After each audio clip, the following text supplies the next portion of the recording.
Boeing 747 का एक जहाज जैसे ही टेक ऑफ करता है, दोनों इंजन फेल हो जाते हैं। जहाज में इतनी भी शक्कत नहीं होती कि वो हवा में मुतवाजन ही रह सके। यहाँ तक कि करीबी इमारतों के ऊपर से भी परवाज करने की सलाहियत इसमें मौजूद नहीं रहती। पायलट्स लाचार होकर मौत की तरफ बढ़ रहे हैं और ATC टावर के अमले की आंखों के सामने जहाज जमीन की तरफ गिरता चला जा रहा होता है। इसी लम्हे कैप्टन अपनी बेटी के लिए एक पैगाम लिखते हैं, हम चंद लम्हों में क्रैश होने वाले हैं। मुमकिन है कि आज का दिन मेरी जिंदगी का आखिरी दिन हो। ये पैगाम जैसे ही बेटी को मौसूल होता है, वो फौरन एयरपोर्ट की जानब रवाना हो जाती है और दुआओं में मसरूफ हो जाती है कि ए मालिक, मेरे बाबा की हिफाजत फरमाइए। जहाज के क्रैश होने का वक्त आ चुका था, लेकिन तब कुछ ऐसा हुआ जो चमत्कार कहलाने का हक रखता है। एक ऐसा मौजज़ा जिसने फिजिक्स के कवानीन को भी चैलेंज कर दिया। 9 अगस्त 1978 Eli Necon international airport Ethan यूरान से बोइंग 747 जम्बो जेट न्यूयॉर्क के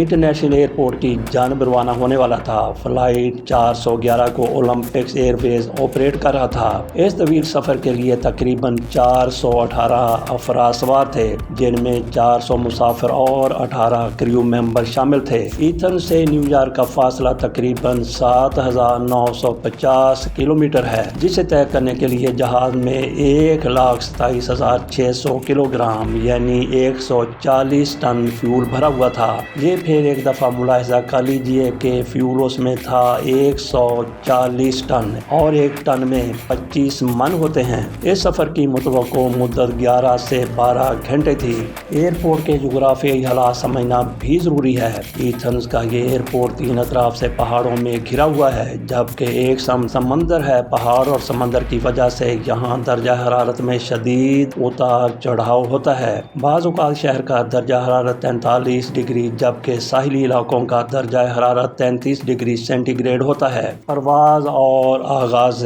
मसला। दोपहर 2 बजे फ्लाइट 411 रनवे पर दौड़ी और टेक ऑफ कर गई। सब कुछ मामूल के मुताबिक था, मगर उड़ान के सिर्फ 9 सेकंड्स बाद इंजन नंबर 3 फेल हो गया। ये फिर जरा ज़हन में रखिए कि सिर्फ 9 सेकंड बाद इंजन फेल हो गया। हालिया दिनों इंडियन फ्लाइट 171 क्रैश हुई थी और उसके इंजन 40 सेकंड में बंद हो गए थे। उनका फ्यूल बंद हो गया था। लेकिन यहाँ पे सूरत हाल ये है कि 9 सेकंड के बाद इंजन नंबर 3 फेल हो गया। इंजन से आग की लिपटें निकलने लगी। अभी 3 इंजन काम कर रहे थे, मगर पायलट्स ने फौरन महसूस किया कि जहाज की रफ्तार कम होती जा रही है। पायलट्स ने तीनों इंजन की ताकत फुल कर दी, लेकिन रफ्तार में इजाफा न हुआ। अब वो समझ गए कि अब क्रैश नागुज़ीर हो चुका है। ताहम उन्होंने हिम्मत नहीं हारी और जहाज को आबादी से दूर मोड़ने की कोशिश जारी रखी। कॉकपिट में इंजीनियर इंजन के मसाइल का तजिया कर रहे थे। कैप्टन ने उन्हीं लम्हों में अपनी बेटी को वो पैगाम भेजा जो ऊपर बयान किया गया है। ATC टावर मुसलसल राब्ते में था, लेकिन वो भी बेबस था। जहाज जमीन के इतने करीब आ चुका था कि टावर से नजरों से ओझल हो गया। ऐसा लगा जैसे वाकई क्रैश हो चुका हो, लेकिन फिर हुआ वो मोजज़ा। हवा का रुख और पायलट की हिकमत अमली क्या रही। हवा का रुख अचानक बदल गया और सामने से बहने लगी, जिससे जहाज को लिफ्ट मिला। पायलट्स ने उसी लम्हे का भरपूर फायदा उठाया और जहाज को समंदर की समत मोड़ दिया।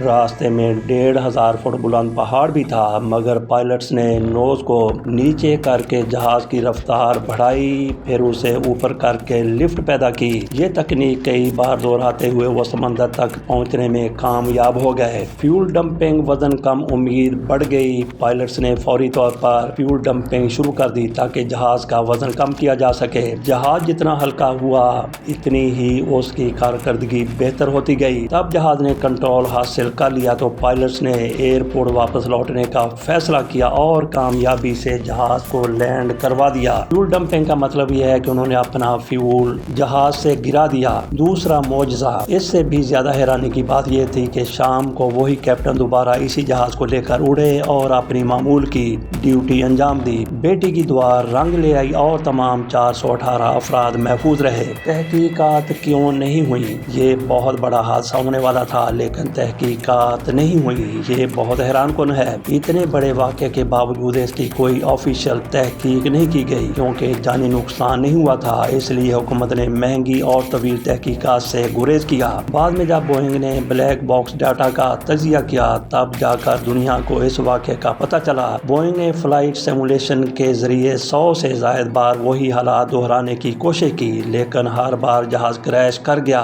وہ بھی حیران رہ گیا کہ یہ جہاز آخر کار کیسے بچا۔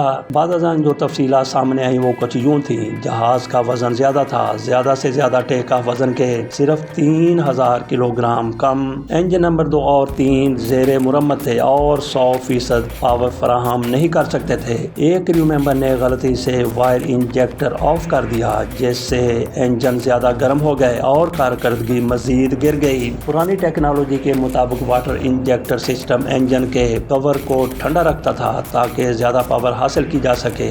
جیسے ہی یہ آف ہوا انجن کی پاور گر گئی۔ اوپر سے باہر کا درجہ حرارت 42 سینٹی گریڈ تھا لیکن جیسے ہی جہاز سمندر کی جانب گیا درجہ حرارت 100 ڈگری کم ہو گیا۔ انجن ٹھنڈے ہوئے اور کارکردگی میں معمولی اضافہ ہوا جس نے زندگی اور موت کے درمیان کی اس خلیج کو پاٹ دیا۔ پائلٹ نے جب دیکھا کہ واٹر انجیکٹر بند تھا تو فوری اسے آن کیا جس سے مزید پاور حاصل ہوئی۔ بعد ازاں فیول کو ہوا میں گرا کر جہاز کو ہلکا کیا گیا اور حفاظت کے ساتھ لینڈنگ ممکن ہوئی۔ آج وائر انجیکٹر سسٹم استعمال نہیں ہوتا، اس کی جگہ FADEC یعنی فل اتھارٹی ڈیجیٹل انجن کنٹرول استعمال کیا جاتا ہے جو خود کار طریقے سے انجن کا درجہ حرارت اور پاور کو کنٹرول کرتا ہے۔ جدید ٹیکنالوجی نے ہوا بازی کو اتنا محفوظ بنا دیا ہے کہ آج ہوائی سفر دنیا کا سب سے محفوظ سفر مانا جاتا ہے۔ تو یہ تھی ناقابل یقین مگر سچی کہانی فلائٹ 411 کی جس نے سائنس کو خاموش اور دعا کو بلند کر دیا۔ کچھ لوگ فضائی سفر سے خوف زدہ رہتے ہیں اور پائلٹس کا کیا حال ہوتا ہوگا جب ایک جہاز کریش ہوتا ہے، اس میں سارے مسافر عملے کے لوگ مارے جاتے ہیں۔ پائلٹ سب سے پہلے مرنے والوں میں شامل ہوتے ہیں۔ سب سے پہلے کا مطلب یہ ہے کہ وہ بھی فلائٹ میں اگر کریش ہو جائے تو مارے جاتے ہیں۔ تو کیا ان کو پھر یہ کام چھوڑ دینا چاہیے، یہ پیشہ چھوڑ دینا چاہیے، مسافروں کو سفر کرنا چھوڑ دینا چاہیے؟ ایسا ہی ایک سوال مچھیرے کے بیٹے کے سامنے ایک بادشاہ کے بیٹے کی طرف سے رکھا گیا۔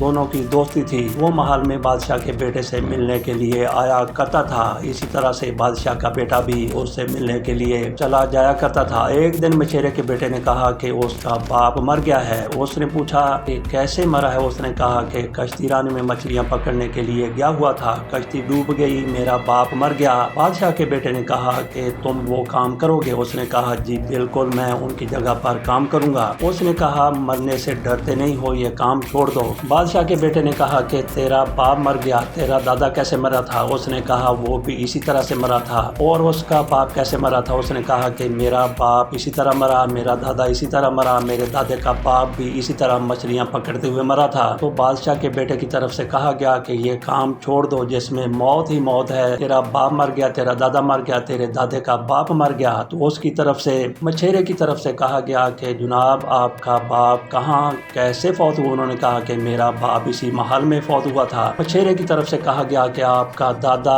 آپ کا پردادا؟ اس نے کہا کہ اسی محل میں وہ فوت ہوئے۔ تو مچھیرے کا بیٹا جو اس کا بڑا بے تکلف دوست تھا اس نے کہا کہ آپ پھر محل کو چھوڑ کیوں نہیں دیتے؟ تو اس پر بادشاہ کا بیٹا خاموش ہو گیا، بلکہ اس نے کہا کہ تو نے بالکل درست کہا ہے۔ تو اسی طرح سے پائلٹس کے سامنے یہ صورتحال ہے، مسافروں کے سامنے بھی یہ صورتحال ہے، سب کے سامنے یہ صورتحال ہے۔ موت سے ڈر کے آپ اپنا پیشہ، اپنا سفر، اپنا کاروبار، اپنی سرگرمیاں نہیں چھوڑ سکتے کیونکہ موت کا ایک دن متعین ہے، اس سے راہ فرار اختیار نہیں کی جا سکتی۔ اجازت دیجیے، اللہ حافظ۔